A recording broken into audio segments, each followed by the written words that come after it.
Chapter 20. For the kingdom of heaven is like a master of a house, who went out early in the morning to hire laborers for his vineyard. After agreeing with the laborers for a denarius a day, he sent them into his vineyard. And going out about the 3rd hour, he saw others standing idle in the marketplace, and to them he said, You go into the vineyard too, and whatever is right I will give you. So they went. Going out again about the 6th hour, and the 9th hour, he did the same. And about the 11th hour he went out and found others standing, and he said to them, Why do you stand here idle all day? They said to him, Because no one has hired us. He said to them, You go into the vineyard too.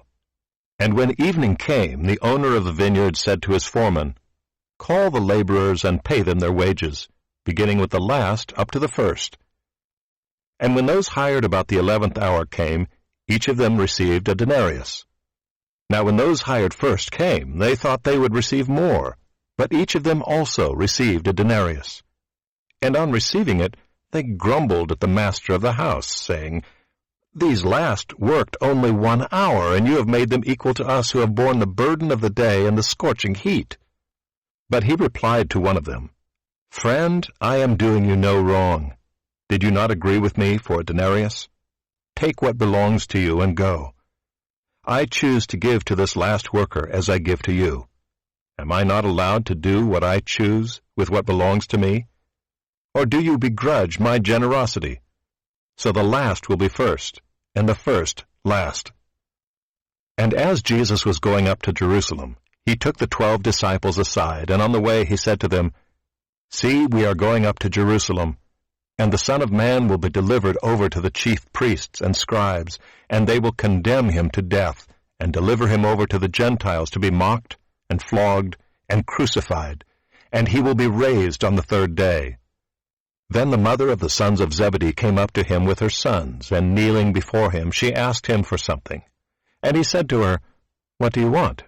She said to him, Say that these 2 sons of mine are to sit, one at your right hand and one at your left in your kingdom. Jesus answered, You do not know what you are asking. Are you able to drink the cup that I am to drink? They said to him, We are able. He said to them, You will drink my cup, but to sit at my right hand and at my left is not mine to grant. But it is for those for whom it has been prepared by my Father. And when the 10 heard it, they were indignant at the 2 brothers. But Jesus called them to him and said, You know that the rulers of the Gentiles lord it over them, and their great ones exercise authority over them. It shall not be so among you. But whoever would be great among you must be your servant, and whoever would be first among you must be your slave, even as the Son of Man came not to be served, but to serve, and to give his life as a ransom for many. And as they went out of Jericho, a great crowd followed him. And behold, there were 2 blind men sitting by the roadside. And when they heard that Jesus was passing by, they cried out, Lord, have mercy on us, Son of David. The crowd rebuked them, telling them to be silent, but they cried out all the more, Lord, have mercy on us, Son of David. And stopping, Jesus called them and said, What do you want me to do for you? They said to him, Lord, let our eyes be opened. And Jesus, in pity, touched their eyes, and immediately they recovered their sight and followed him.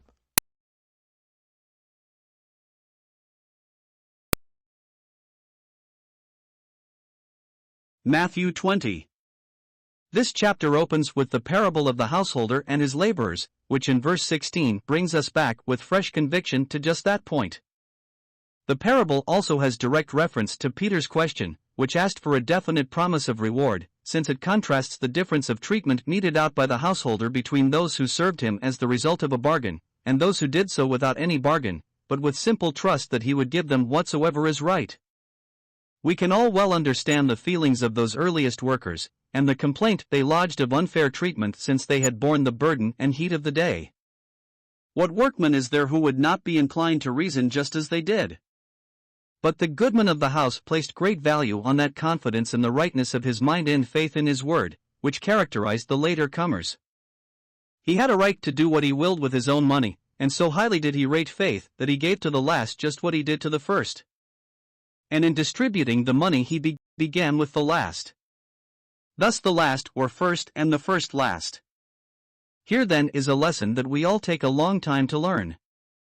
The Lord will not undervalue work, but he will value even more highly the simple faith in himself, his rightness, his wisdom, his word, which will go on serving him, even though late in the day, without much thought as to reward, or any attempt at a bargain.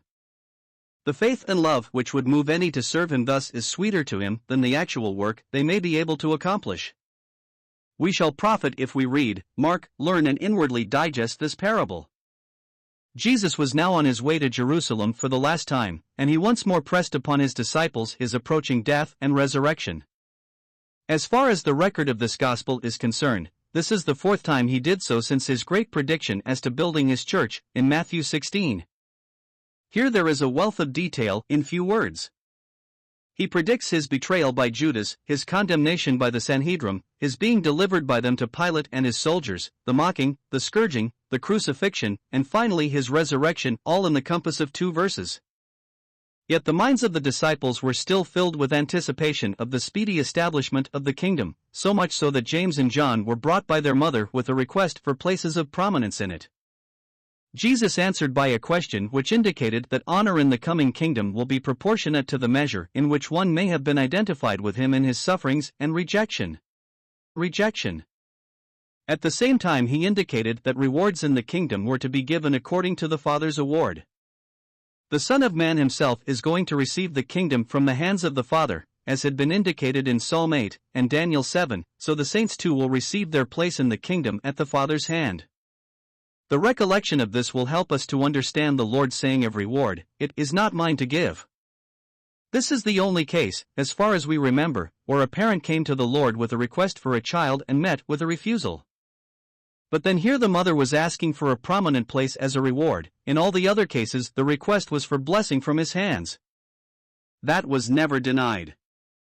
There was evidently a spirit of competition amongst the disciples, for the 10 felt that the 2 had stolen a march on them and were indignant.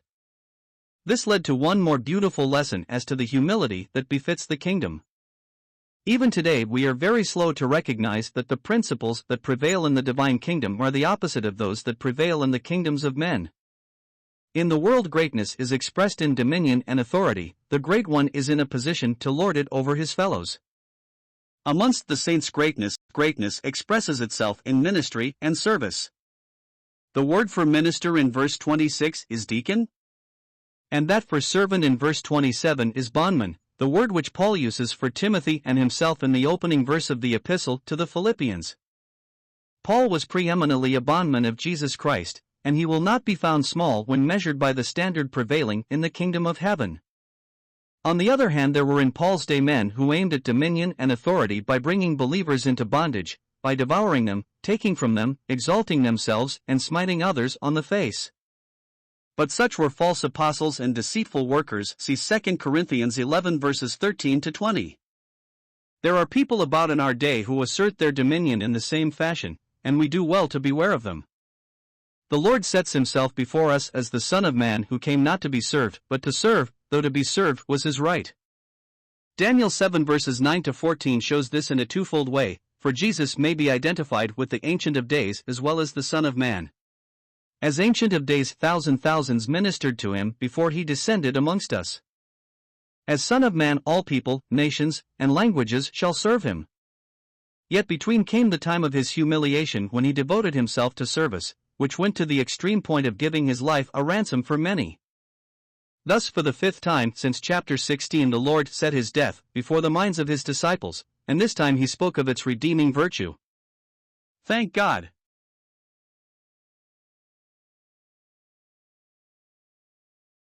That we are amongst the many.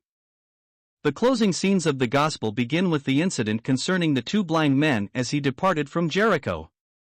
Both Mark and Luke mention only one of them, whose name was Bartimaeus, but evidently there actually were 2. The same feature is seen in the accounts of the casting out of the legion of demons, for at the end of Matthew 8 tells us of 2 men, where Mark and Luke mention one only. In both cases there were 2 witnesses of the power and grace of Jesus, and Matthew mentions it since it would be specially impressive to Jewish readers, accustomed to the stipulation of their law as to the validity of the witness of two, whilst one only might be disregarded. The Son of David was now for the last time approaching his capital city. These men had sufficient faith to recognize him, and they received from him the physical eyesight that they desired. With opened eyes they became his followers. This was symbolic surely of the spiritual need of the masses of Israel. If only their eyes had been really open, they would have seen their Messiah in Jesus in the day of their visitation. The situation today is similar. People often complain of want of light. What they really want is the spiritual eyesight, that is, faith, which would enable them to see the light that is shone so brightly in him.